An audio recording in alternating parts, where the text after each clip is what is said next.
Hi hello నమస్తే welcome to Telugu one. This is Diveshwari. నటసింహం నందమూరి బాలకృష్ణకు దర్శకుల హీరోగా పేరుంది. ఒకసారి కథ నచ్చి సినిమాకి ఓకే చెప్పేస్తే పూర్తిగా డైరెక్టర్కి సరెండర్ అయిపోతారు బాలయ్య. ఈ క్రమంలో ఆయనకు ఘన విజయాలతో పాటు ఘోర పరాజయాలు కూడా ఎదురయ్యాయి. అయితే విజయాలు వచ్చినప్పుడు దర్శకులను ప్రశంసిస్తారు, కానీ ఏనాడు ఫలానా డైరెక్టర్ వల్ల సినిమా ఫ్లాప్ అయిందని బాలకృష్ణ విమర్శించిన సందర్భాలు లేవు. దర్శకుడికి అంత గౌరవం ఇస్తారు బాలయ్య.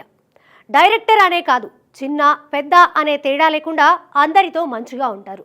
సాయం చేయడంలోనూ ముందుంటారు. అందుకే బాలయ్య మనసు బంగారం అని ఆయనను సినీ పరిశ్రమ దగ్గర నుంచి చూసిన వాళ్ళందరూ అంటారు. అలాంటి బాలకృష్ణపై ఓ దర్శకుడు నోరు పారేసుకున్నాడు. దీంతో బాలయ్య అభిమానులు ఆయనపై విరుచుకుపడుతున్నారు. తమిళ సీనియర్ దర్శకుడు కెఎస్ రవికుమార్కి ఘోర పరాజయాలు ఎదురైనప్పుడు తమిళ హీరోలే ఆయనకి అవకాశాలు ఇవ్వలేదు. అలాంటి సమయంలో బాలకృష్ణ పిలిచి మరీ ఆయనకు వరుసగా 2 అవకాశాలు ఇచ్చారు.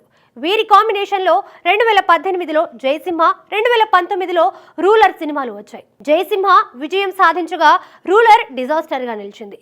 రూలర్ సినిమా పైన, అందులోనూ బాలకృష్ణ పోలీస్ గెటప్ పైన దారుణమైన ట్రోల్స్ కూడా వచ్చాయి. అయినా బాలయ్య ఎప్పుడు కెఎస్ రవికుమార్ని ఒక్క మాట కూడా అనలేదు.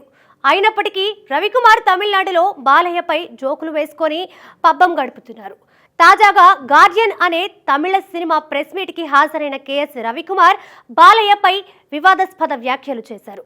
షూటింగ్లో ఎవరైనా నవ్వుతున్నట్టు కనిపిస్తే తనను చూసి నవ్వుతున్నారనుకొని బాలకృష్ణకు కోపం వస్తుందని, వెంటనే ఆ వ్యక్తిని పిలిచి కొడతారని రవికుమార్ అన్నారు. ఒకసారి నా అసిస్టెంట్ డైరెక్టర్ శ్రావణన్ అనుకోకుండా ఫ్యాన్ని బాలయ్య వైపు తిప్పడంతో ఆయన విగ్గు ఊడిపోయింది. అది చూసి శర్వానంద్ చిన్నగా నవ్వడంతో బాలకృష్ణకు కోపం వచ్చి అతనిపై గట్టిగా అరిచాడు.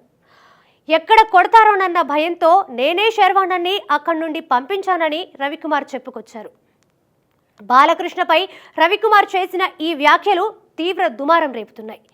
సీనియర్ దర్శకుడు అయ్యుండి కనీస జ్ఞానం లేకుండా వేరే సినిమా వేడుకలో ఒక పెద్ద హీరో గురించి అలాంటి కమెంట్స్ ఏంటని అందరూ ఆయనను తప్పుపడుతున్నారు. ఇక బాలయ్య ఫ్యాన్స్ అయితే ఓ రేంజ్లో ఫైర్ అవుతున్నారు. అవకాశాలు లేనోడిని పిలిచి 2 సినిమాల అవకాశాలు ఇస్తే ఇప్పుడు అవకాశం ఇచ్చిన హీరో పైనే జోకులు వేస్తున్నాడు. అసలు ఇలాంటి విశ్వాసం లేని వారిని బాలయ్య దగ్గరికి కూడా రానివ్వకూడదని అభిమానులు ఆగ్రహం వ్యక్తం చేస్తున్నారు.